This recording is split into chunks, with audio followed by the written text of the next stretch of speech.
Hey guys, we're back for the second half of lesson 10.2. Again, in this lesson we're taking a look at parabolas, and parabolas in a little bit different light than what we've studied before yesterday. So let's get after it. Let's get started even with a bell ringer question as another opportunity to practice what we did in our first half of this lesson.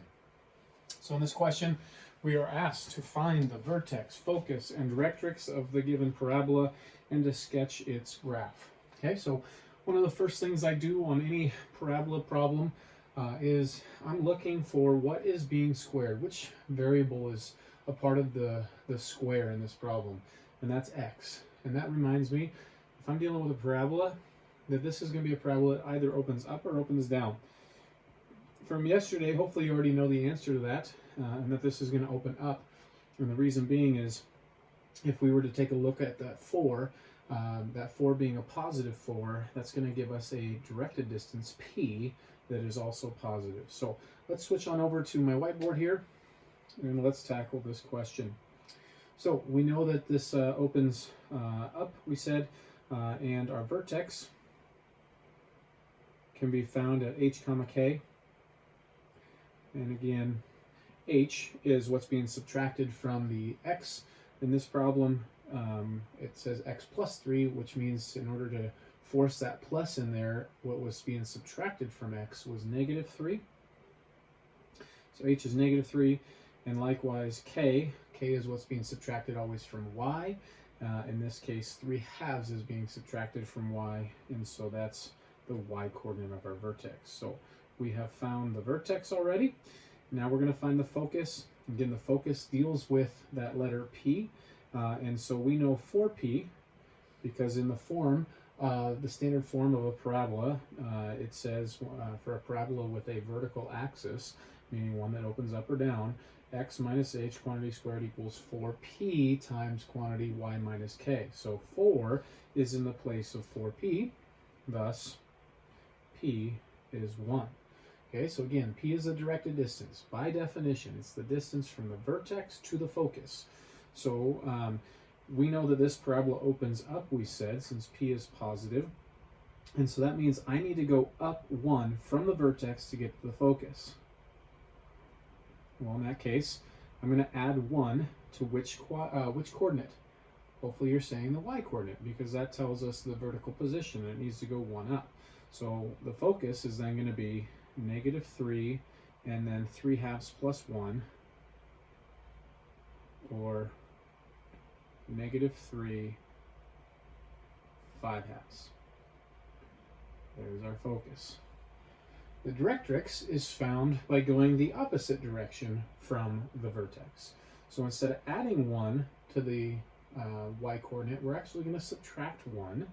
So if I subtract 1 from 3/2, I get 1/2. Now, if this is a parabola that opens up, we're dealing with a horizontal line then as our directrix. Equations of all horizontal lines are y equals a constant. So this is going to be y equals that 3/2 minus the 1, or 1/2. So y equals 1/2. That's our directrix.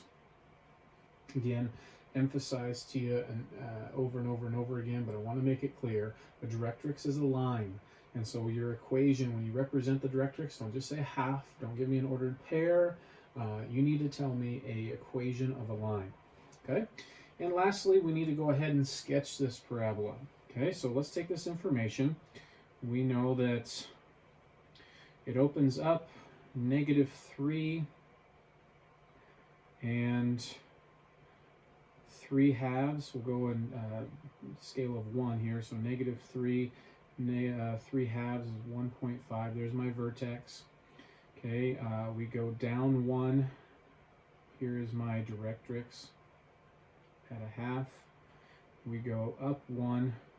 There's my focus. So that's vertex, focus, and we need this parabola to go ahead and open up always around the focus. And what I was trying to visualize, and I've had this conversation in a previous video or two with you, I was trying to gauge the fatness, the skinniness of this parabola as it opened up. And again, to do that, we go back to our understanding of the definition, this geometric definition of a parabola. All points on the parabola are equidistant to the focus and the directrix. So I was trying to visualize as I was sketching this distance right here to be about the same as that distance right there. Possibly, if we want to get picky, my parabola needs to be a little bit fatter. Okay? But that's pretty decent enough. So that's how I would tackle that bell ringer question. Okay? So let's get going with a little bit extra. There's not a whole lot to add to this lesson 10.2, but we do have a little bit. Okay? We're going to take a look at something called the reflected property of parabolas, and we'll look at solving some application questions. Okay? First off, parabolas exist in a lot of different ways, but before we get to that, let's define a few things that are related to parabolas. We're not going to deal with these a ton, but you should remember from your geometry days talking about chords. Specifically, you probably talked about chords in relation to circles, and how a chord was a segment whose endpoints were on the circle. Well, in a very similar sense, we can talk about chords on parabolas. And there's one particular chord, well, I guess any chord that is to pass through the focus is called a focal chord. And so, keeping with the part that relates to a chord on a circle, the endpoints of the chord have to be on the parabola, and that would be considered a focal chord. Okay, so again, two criteria to become a focal chord, as the name kind of suggests. It must pass through the focus. That's why the word focal is in there. And then chord, its endpoints have to be on the parabola. Okay, and then there is one very, very specific focal chord that gets used a lot in real life, and that is actually something that has kind of a funny name. I'll admit, the latus rectum. Okay, the latus rectum is a chord where it's perpendicular to the axis of the parabola. All right. So they then go on here to say that parabolas definitely occur in wide varieties of applications. Parabolic reflector can be formed by revolving a parabola about its axis. Think about, here's a good example. View this as the cross section of a flashlight. Right? There's a reason why, even if you go to the dollar store and buy a cheap flashlight and you were to take off the lens cover on that, you'll see this very reflective like bowl or dish shape inside of there. Ultimately, what's going on is you have a light that as it produces light, I guess, a light bulb in there, as it produces light, it goes out in all directions. But once it hits that reflector, okay, that parabola that's been rotated essentially 360 degrees to make this bowl or dish, it then gets emitted straight on out, like you see here pictured. Okay, so that's kind of the idea there. The other great application to help you think about this is, sure, many of you fixed to your house somewhere, you have a satellite dish, or you have a neighbor that has a satellite dish if you're like me. And if you've looked at a satellite dish, you know that there's this little arm that comes out and a little node right there. And if you've ever watched the satellite TV guy come install one of these, he's up on the roof and he's positioning this parabolic dish in a certain direction to try to receive the best signals, the best waves coming in towards that dish. And take a guess as to where that little node is located. That's right, it's located at the focus of that three-dimensional parabola, because all of those rays, as it comes and hits that satellite dish, ends up being reflected and passing right through the focus, so that then the technology inside that satellite dish can harness those the information from those waves and produce that satellite TV image for you. So again, there's a whole heck of a lot of other science and technology and stuff that goes on there, but I am willing to bet that that little node on that satellite dish is at the location of the focus, okay? Or at least something on that axis so that that as those waves bounce off that dish, it hits that, okay? All right, great. So pictured here in this, just to go back to talking about focal chords, you actually see some focal chords just to try to give you a visual to understand these vocabulary words. Any of these segments right here, it's like there's a segment, we could call that a focal chord, and this one would be an example of the latus rectum. It's a focal chord that passes through obviously the focus, but is perpendicular to that axis. Okay, so again, those are just some specific vocabulary words that are applicable to this lesson, and that's why they throw them in there. Okay, so where are we going with this? Well, a line, we're going to talk about a tangent line to a parabola here in a second. And so they're defining for us, what does it mean when we say a line is tangent to a parabola at a point on the parabola? What it means is if the line intersects, does not cross the parabola at the point, okay? So it's just barely touching, just like tangent lines to a circle, right? Tangent lines to a circle don't ever enter inside that circle, they just graze that circle and then they continue on. Same kind of thing, same kind of idea with a parabola. And there's a special property that is related to parabolas and tangent lines, and so we're going to take a look at that here. So they call it the reflective property of a parabola. They say the tangent line to the parabola at a point P makes equal angles with the following two lines shown in this picture. So those two angles alpha are congruent is what they're saying. So the angles that they're talking about are the line passing through P and the focus. So the tangent line creates an angle with the line passing through P and the focus. So that's this angle right here. And then the tangent line also creates another angle with the axis right down here. And these two angles are congruent. Now, if that's the case, this is where we put this to use in this lesson. If this is the case, we know something about this triangle. From your geometry days last year, you should have learned something called the, I believe it was the converse of the isosceles triangle theorem. Something that says if the base angles are congruent, then this has to be a isosceles triangle, meaning the sides across from them must be congruent. So we know, based on this information from the reflective property that says these two angles are congruent, that then this distance, any point P, a point of tangency to the focus, that distance is equal to where that same tangent line hits the axis to the focus, okay?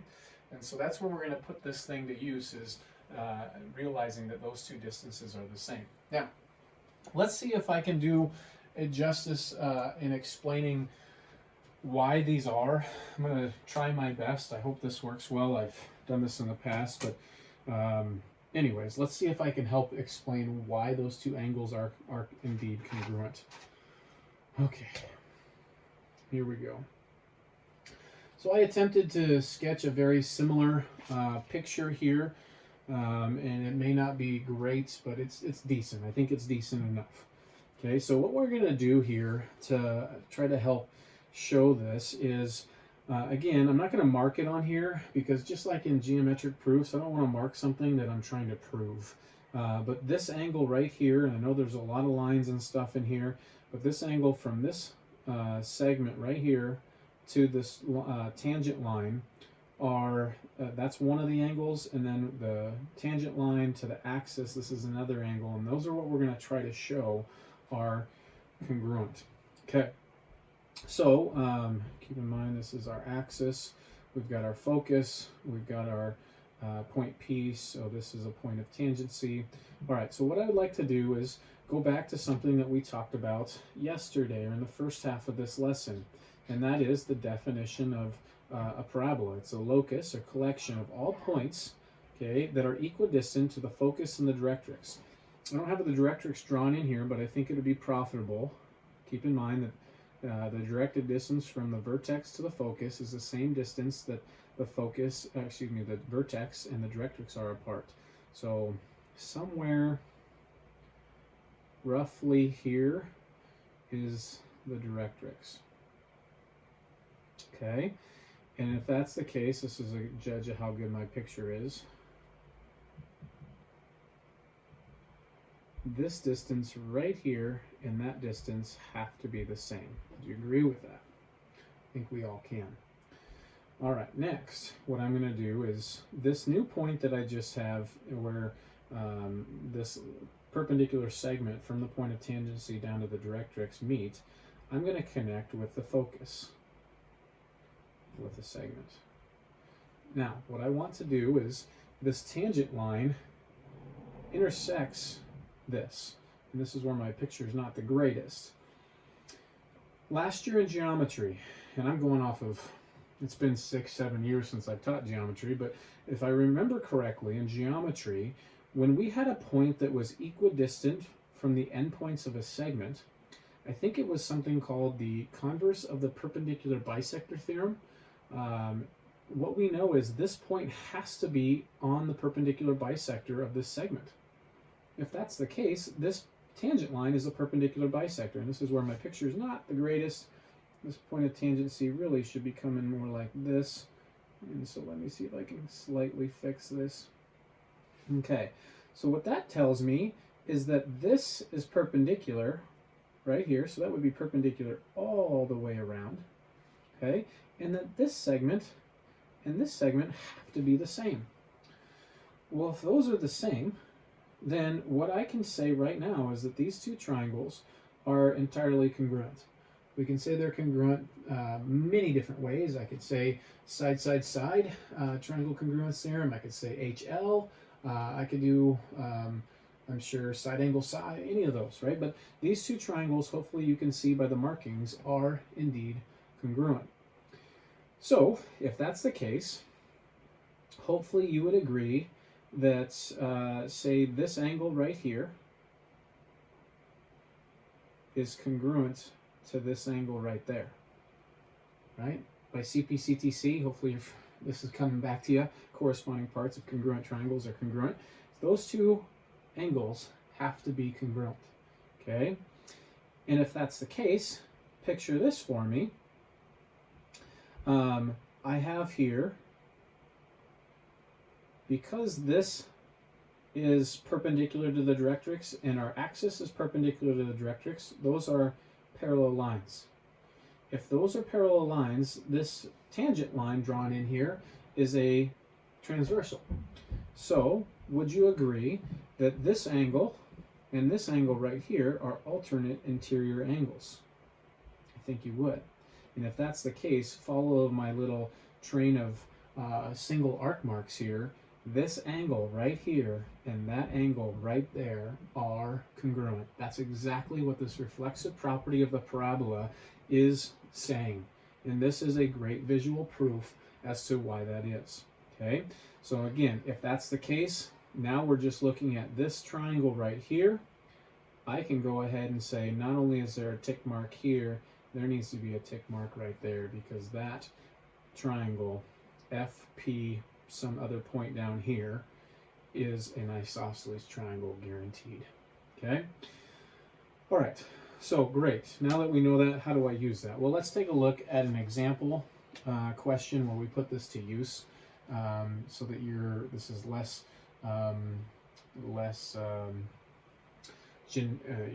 this general idea concept, and now let's make it more of a specific concept or idea. Okay, so here's an example problem that assesses our understanding of this.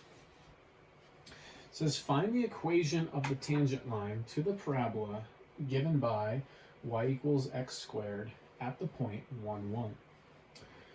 Okay, so here we go. I wrote down that same question right here. We need the equation of the tangent line to the parabola given by this parabola, y equals x squared, at the point 1, 1. Okay, so if we're going to find the equation of any line, think about what it is that you need. When we find an equation of a line, we either need a point and a slope, so I can put to use point-slope form, or I need a slope and a y-intercept, and I can use slope-intercept form, or I need 2 points so that I can take the 2 points, find the slope, and use one of those points with the slope in point-slope form. Okay, so let's get a visual of what is going on in this problem. We have a parabola given by y equals x squared. Now, I would consider this, I would be thinking about this now, not so much in the standard form as I would just the general form of a quadratic. We all should be able to quickly sketch what y equals x squared looks like. It's the parent function quadratic that has a vertex at the origin. You go over 1, up 1 for a point, over 2, up 4 for another point. Both directions because of the symmetry involved in a parabola. And we sketch this quadratic. Okay, so there is the quadratic y equals x squared, and we're looking for what is the equation of the tangent line at the point 1, 1. So let me try to do my best here to draw a tangent line. Okay, so this is the equation that we are asked to find, the equation of that line. All right, well, this relates to what we were just talking about because we can find, let's see here, we can find, we know that this is 1, 1, and we can find the focus somewhere in here, let's say F. Okay, we can find that focus, and then didn't we just say by that reflexive property of parabolas that this distance right here and that distance right there are the same? Let me blow up this picture to help this make a little bit more sense to y'all. It just sounded like I'm from down south right there. Okay, so this is now going to be 1, 1.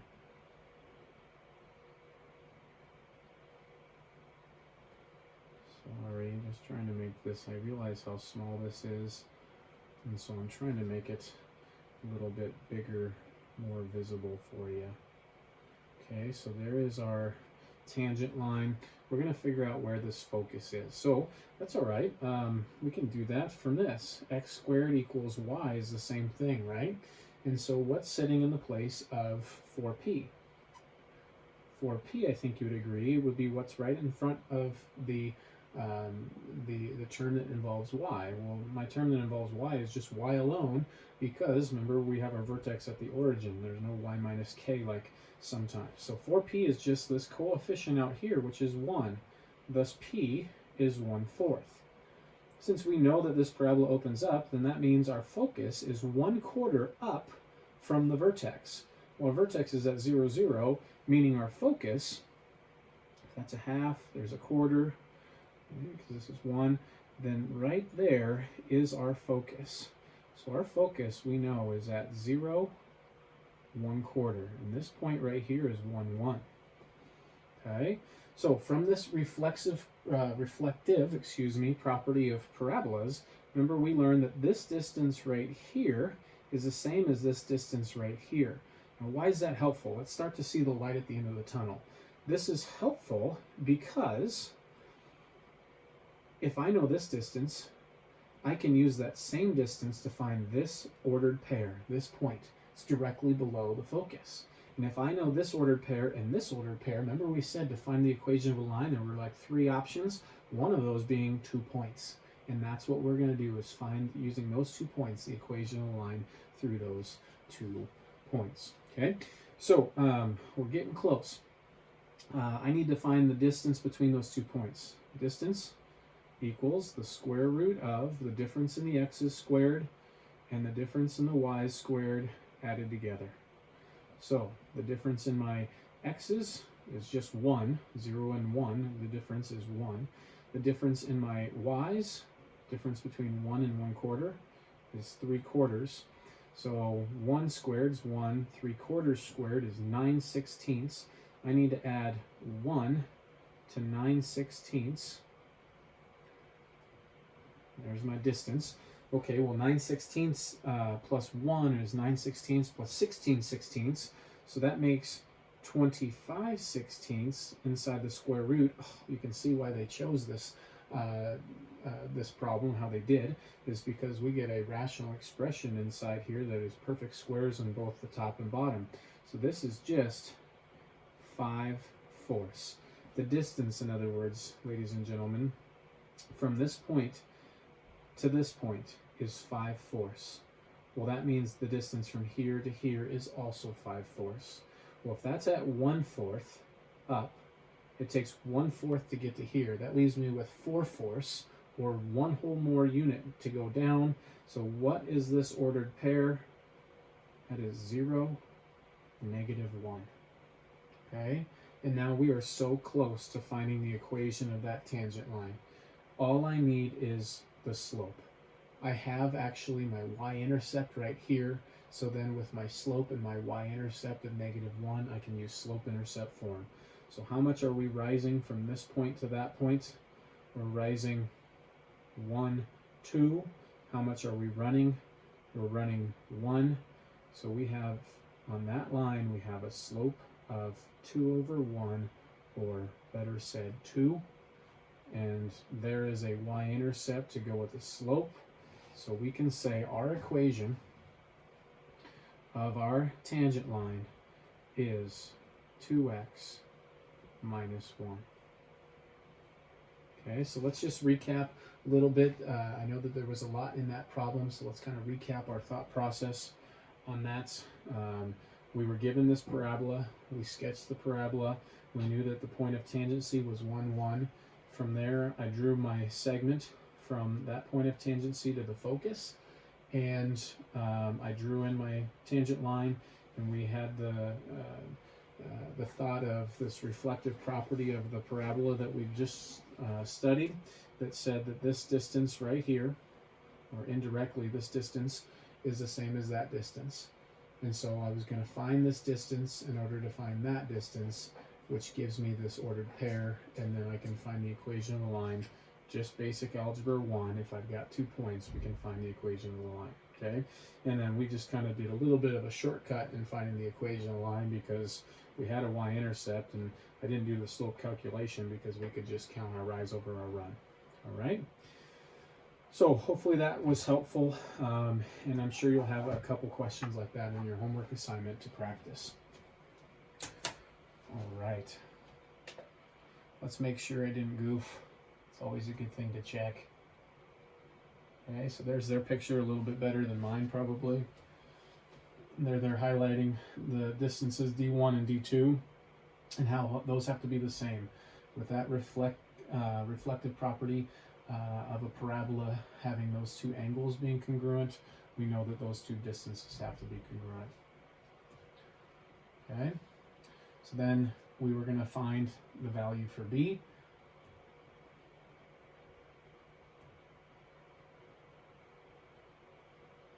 And we saw that the distance was 5/4. Well, if the distance for D2 is 5/4, then D1 is also 5/4, and that's where we could find what B is, which is 1. Okay, or -1, I guess. Okay, and then, so the slope of the tangent line, that's where they're calculating the slope, but they get the same equation, 2x minus 1, just like we did. All right, so let's finish with another context question that I think could be challenging for some of you, especially because no picture is provided, and that's a task that we have to do. It's been about 12 years or so, 11 years or so, my wife and I got the opportunity to go to the Golden Gate Bridge in San Francisco, and that's what this problem is all about. Fun fact for you, I believe I read while I was there standing on the Golden Gate Bridge that it takes like 7 years to paint the Golden Gate Bridge. When the person or people that are done painting the Golden Gate Bridge finish, they go back to the other end and they start again. Yeah, I hope none of you aspire, maybe some of you, it's bad to say maybe, but I hope none of you aspire to do that job. That sounds like a very monotonous job, but I guess it's needed. But anyways, there you have some information about the Golden Gate Bridge that you probably didn't wish to know. It says each cable of the Golden Gate Bridge is suspended in the shape of a parabola between two towers that are 1,280 meters apart. The top of each tower is 152 meters above the roadway. The cables touch the roadway midway between the towers. Draw a sketch of the bridge Locate the origin of the rectangular coordinate system at the center of the roadway, label the coordinates of known points, and write an equation that models, it says the cables, but I guess it's one specific cable.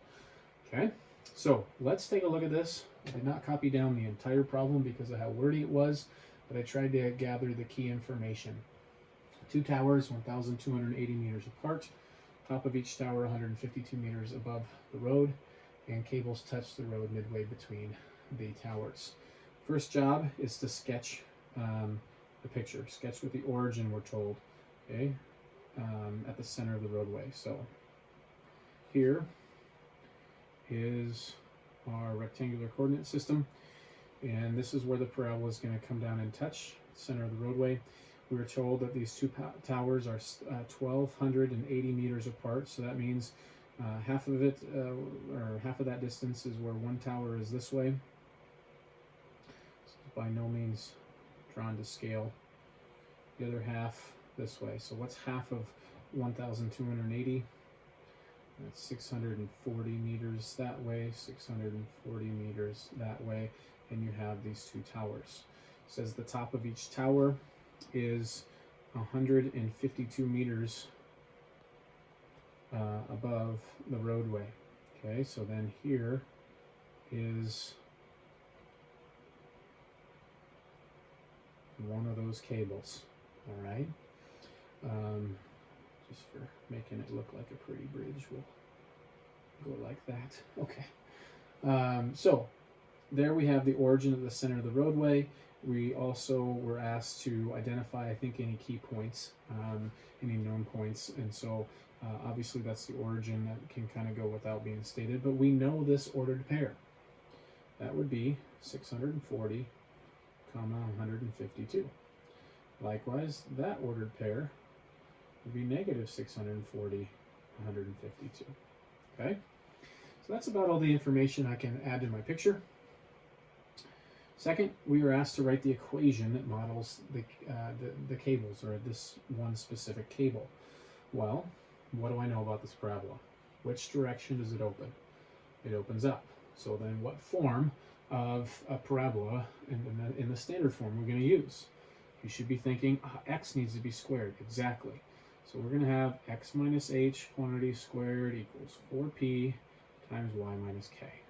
All right, so we're dealing with an equation that's in this form. Now, what else do I know? What do I know about h and k? Well, those are the coordinates of the vertex. Well, where is our vertex? The origin. So this simplifies down to that. So I'm left with needing to know one thing. If I'm going to have, this is a generic parabola that opens up or down, and is centered at has a vertex at the origin. That's all that tells me. But I want this specific parabola. Okay? I need P, right? That's the only thing that I need. Well, so then you need to think about, well, then what else do I need if I'm going to find P? I need an X and a Y. Oh, I've got an X and a Y. Let's plug it in. 640 squared equals 4 times P times 152. Okay, so 640 squared is equal to 4 times 150. That's 400, 200 more, so 608, I believe. Double check, 400, 200 more, and 8, yes. Okay, times P. So P is going to equal 640 squared, all divided by 608. Okay? So, here we go.